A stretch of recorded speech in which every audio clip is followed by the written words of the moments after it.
Hello everyone, good morning. This is Prince, your biology teacher. Today we will discuss a new chapter of class 11, that is photosynthesis in air plants. Before starting the new chapter, we will discuss what is photosynthesis.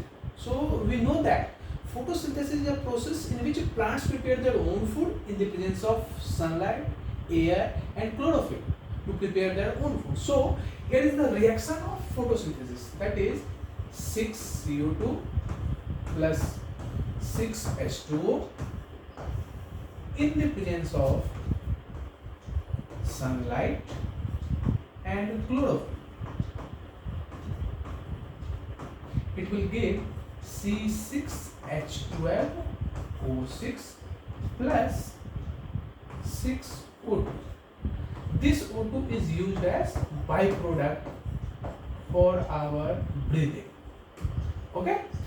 Now we will discuss how this photosynthesis occurs, where are the sites of photosynthesis and how this process actually occurs within the plant. So we will see the enlarged view of this leaf, how actually photosynthesis occur in the leaf.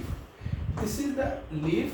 If we will enlarge this part, then we will see this is the part which is called as upper epidermis of the leaf, which has cuticle. It has a waxy layer which is called as cutic. That's why it is called as cuticle, which is also the upper epidermis part. Upper epidermis part. There is lower epidermis part of the leaf, where there is presence of stomata, through which photosynthesis occurs in the plants. Students, why this stomata is beside upper epidermis? Yeah, on the lower epidermis, because of that they couldn't lose much more water, because if it will present in the upper epidermis part, there will be much more loss of water. That's why it is present in the lower epidermis. Here there are elongated cells in these leaves. These are called as palisade cells, and they are specimen which are called as spongy cells. Inside that there is a structure which has a large good vacuole and a small chloroplast. So we will name them. These are palisade cells. These are spongy cells. Now we will see if this is the internal structure of leaf, how the actual photosynthesis occurs. So we will slide further and know how this photosynthesis occurs. We have discussed the structure of leaf. Now we will discuss the structure of a chloroplast. So this is the structure of a chloroplast. Inside that there are thylakoid membranes. These are called as thylakoid membranes, which are in a stack-like manner. These are in stack-like manner, and which are connected with a stroma lamellin. This internal space inside this structure is called as stroma, and this is called as a structure of the chloroplast. Now we will discuss how photosynthesis occurs. In this class we will study also what are the types of photosynthesis. Here on the basis of site there are two types of photosynthesis. First one is cyclic, another one is non-cyclic. Students, we will discuss how these are different. What is cyclic phosphorylation and what is non-cyclic. Before starting this topic, we will discuss actually how photosynthesis occurs in plants. So before knowing these structures, we will discuss how actually photosynthesis occurs in plants inside the leaf, which is the internal structure. So this is the thylakoid membrane. Inside thylakoid there are so many such dotted structures which are called as chlorophyll. It means that these chlorophylls are present inside the thylakoid membrane of a chloroplast. Now we will know on the basis of their sites there are two types of photosynthesis. First one is called as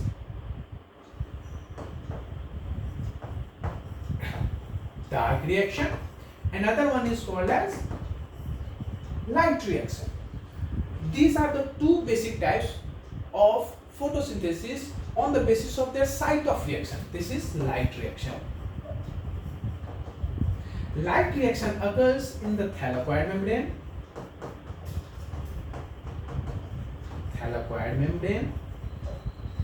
and dark reaction occurs in the stroma.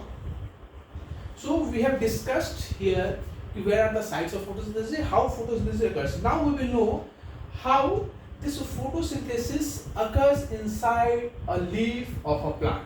So now we are discussing actually what is cyclic photophosphorylation and what is non-cyclic photophosphorylation.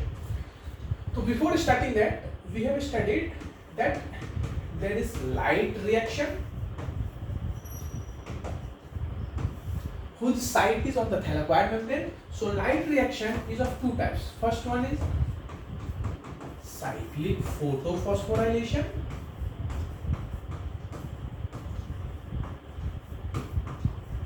and another one is non-cyclic photophosphorylation. Now we will discuss what is the basic difference between both of them, non-cyclic photophosphorylation. Students, here are two words.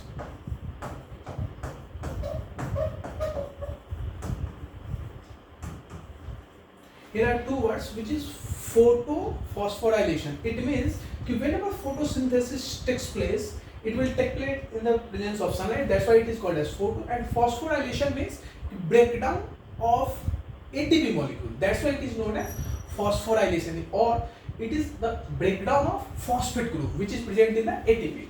Now we will discuss how this actual process occurs. What is cyclic photophosphorylation? What is non-cyclic photophosphorylation? So we will discuss what is cyclic photophosphorylation. First one.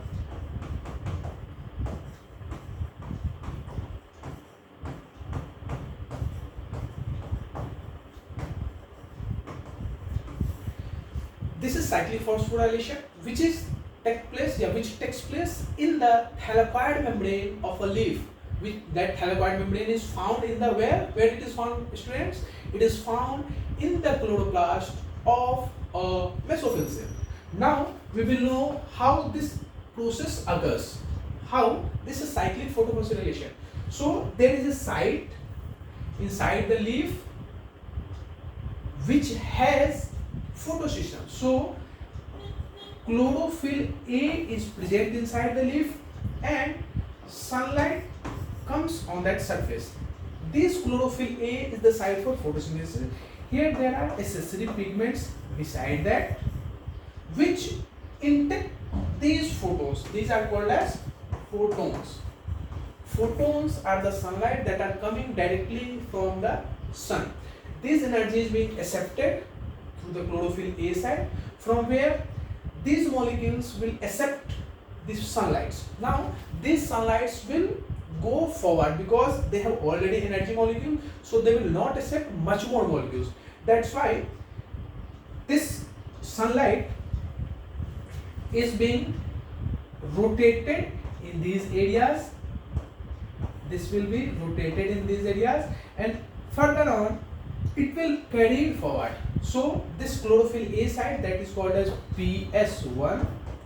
This is photosystem 1.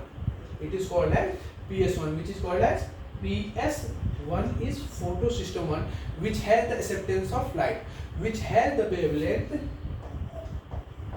P700. Now this will accept the photons. Now these photons will not be much more stored in chlorophyll A side. That's why it will get excited and it will transmit these electrons to a primary electron acceptor. Now these primary electron acceptors will receive 2 electrons. Again, these primary electron acceptors will also not accept these electrons. So this will be transmitted through an electron transport chain which has 4 enzymes. These are 4 enzymes which will carry forward these electrons as they didn't need much more. So now we will see, and this is called as an electron transport chain or electron transport system, in which these electrons will be circulated, transmitted. So if 2 electrons comes on the surface of primary electron acceptors, then it will also not accept the bulk amount of that, then it will transmit to the further one. So 2 electrons will be transmitted to the first enzyme, that is ferredoxin. Then after it will transmit to the next particular site, which is on the cytochrome complex. Then after that is plastoquinone, and then it is plastocyanin. These are the 4 enzymes which are present in the electron transport chain, या electron transport system, which now this ferredoxin will not again accept these 2 electrons as it is the bulk amount, so it will transmit it to the cytochrome. At the cytochrome complex, there is also the synthesis of ATP molecule. So here ATP, in the presence of inorganic phosphate, it will form ATP. So now 2 electrons will again be transmitted to the cytochrome complex, where it will be utilized to form ATP. Now again 2 electron is transmitted to the plastoquinone, then after it is also transmitted to the plastocyanin. At last what happens? This plastocyanin will also didn't accept these electrons, it will carry forward it. So what happens there? Now this plastocyanin will again transmit this electron, 2 electron, to the main chain, that is main acceptor, which is chlorophyll A. So now we are seeing that if there is continuous loss of 2 electrons in the chlorophyll side, then it will be transmitted and again comes at the surface. So that's why it is called as cyclic photophosphorylation. Why it is called as photophosphorylation? Because it takes place in the presence of sunlight. That's why it is called as photo. And phosphorylation because it has formation of ATP when there is transmission of electron. So we have discussed today what is photosynthesis, what do you mean by photosynthesis, what are the chemical reaction of photosynthesis, and at last we have discussed what is cyclic photophosphorylation. So first we have discussed photosynthesis, that is the site of photosynthesis. Then we know the palisade cells, spongy cells. Then after we know the chloroplast, their site for dark reaction, site for light reaction. Then after we have discussed what is light reaction. Light reaction is of 2 types, cyclic and non-cyclic. Then after we have studied what is cyclic photophosphorylation. In cyclic photophosphorylation, we will give the short summary. Here photons comes from the chlorophyll A system, that is photosystem 1. Then after 2 electrons will get emitted at primary electron receptor, then it will be transmitted to electron transport chain, where there are 4 enzymes, and that will again goes to the chlorophyll A side. That's why it is called a cyclic photophosphorylation.